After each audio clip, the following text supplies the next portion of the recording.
30 days with గాడ్లో 23వ రోజుగా ఈరోజు దేవుడు మనకిచ్చిన వాగ్దానము, దేవునిని మొదట వెదుకుట.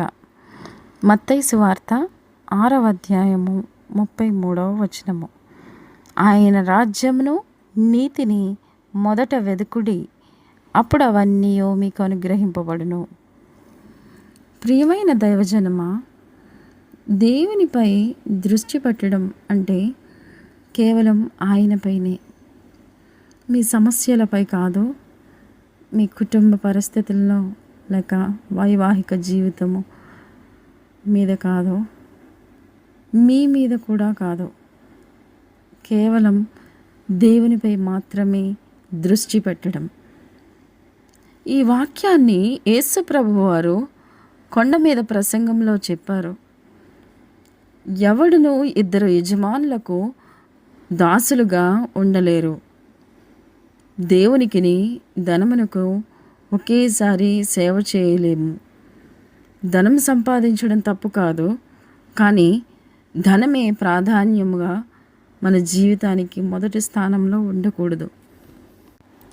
అందుకే యేసు ప్రభువారు ఆహారము కంటే ప్రాణము గొప్పది కాదా, వస్త్రము కంటే దేహము గొప్పది కాదా అని అడిగారు. ఆకాశ పక్షుల్ని చూడి, అవి విత్తవు, కోయవు, కొట్లలో కూర్చుకొనవు, అయినప్పటికీ పరలోకపు తండ్రి వాటిని పోషిస్తున్నాడు.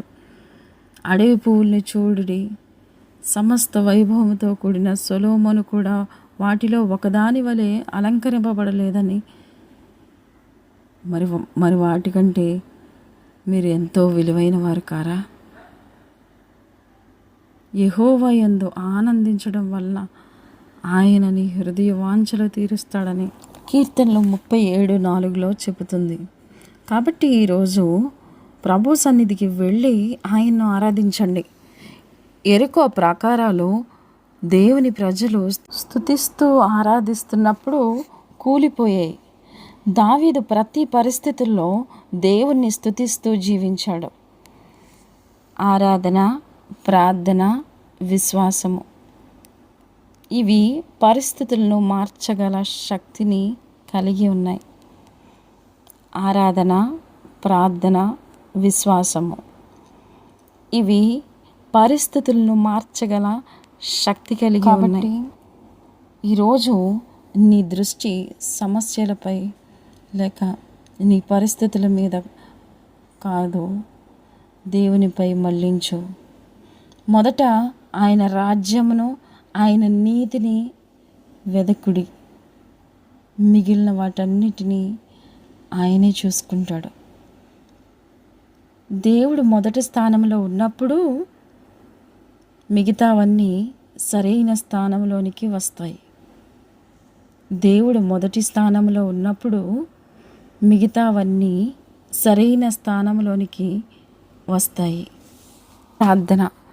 మా మంచి పరలోకపు తండ్రి, మీకు లెక్కలేని వందనాలు, స్తుతులు, స్తోత్రాలు ప్రభువా. ఇంతవరకు అయ్యా నీ వాక్కుల ద్వారా నీవు మాతో మాట్లాడారు.